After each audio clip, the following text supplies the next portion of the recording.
Em janeiro deste ano, o Brasil foi surpreendido por uma epidemia de um novo coronavírus. O surto teve início em dezembro do ano passado, em Wuhan, na China, e se espalhou pelo país após a contaminação de uma pessoa que voltava de Aspen, no Colorado. Em poucos dias, a doença se espalhou pelo estado de São Paulo e, em menos de um mês, por todo o país. Já em Brasília, o primeiro caso foi detectado em março. Com a epidemia de Covid-19, nome adotado pelos cientistas para o novo vírus, vieram os problemas que preocupam a população. Hospitais lotados, educação à distância, lazer interrompido e comércios fechados tornaram-se uma realidade jamais vista pelos brasilienses. Tudo isso para evitar aglomerações e uma possível contaminação em massa da população. Em 2008, o mundo passava por uma grande crise econômica. Um dos mais tradicionais bancos americanos, Lehman Brothers, decretou a falência, seguida por uma grande queda das bolsas mundiais, onde marcaram uma das mais severas crises econômicas que o mundo conheceu. Em um decreto publicado por Ibanez Rocha, governador da capital, o comércio precisou ser fechado e milhares de trabalhadores que dependiam de seus serviços para tirarem sustento do mês acabaram fechando as suas portas e gerando uma onda de desemprego. Desde então, a rotina de alguns brasilienses sofreram mudanças. Estou soltando o decreto prorrogando até o dia 13, inicialmente. Nós vamos acompanhar todos esses níveis e, com o agravamento, nós temos condições aí, vamos prorrogar mais até o final do mês. No caso das escolas, a previsão é que a gente só retorne com as aulas a partir do mês de junho. Otton Gabriel, de 23 anos, agora enfrenta uma realidade de mais de 13 milhões de brasileiros. E diante do cenário em que se encontra atualmente, conta quais são as maiores dificuldades que está precisando enfrentar. A dificuldade está sendo manter mesmo as contas do dia a dia, né? Porque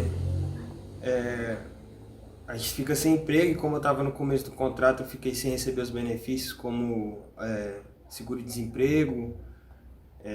E aí a gente não tem nem perspectiva de melhorar, de conseguir outro trabalho, né? Porque como está tudo fechado, você não tem onde pedir emprego.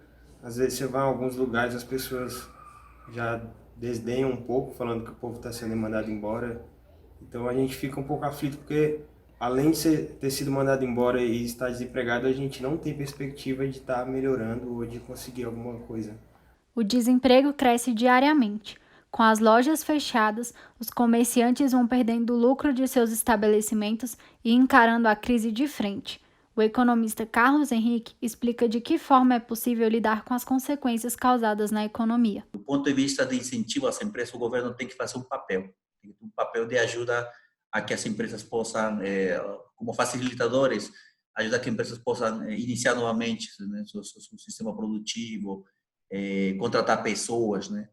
Em outras palavras, que se gere emprego, né? Porque através do emprego, novamente, a economia vai se movimentar. Sem emprego, não tem como alguém comprar uma roupa, consumir demais, comer no restaurante lá fora de casa. Então, a economia vai ficar parada. Então, o governo vai ter que ter realmente um papel fundamental, né, nesse tempo pós-crise, né? Eu acredito que até junho já a gente esteja um pouco mais tranquilo e passando a fase mais difícil da crise.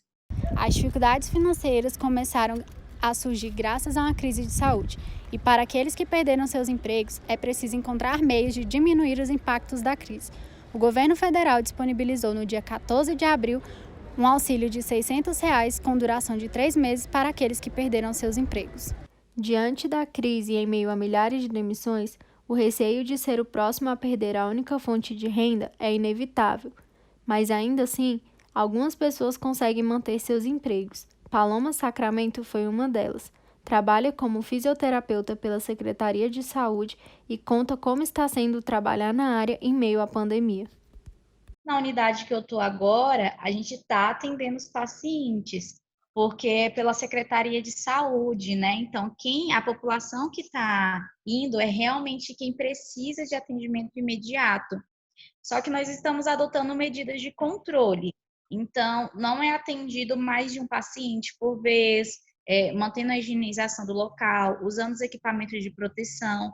Essas são as medidas que a gente está tomando. E atendendo realmente pacientes que necessitam, os pacientes que podem estar fazendo atividade em casa, Nós marcamos uma consulta, ensinamos os pacientes os exercícios e eles mantêm em casa e estamos marcando o retorno para depois de 2 meses, que é o período que a gente acredita que as coisas vão começar a normalizar.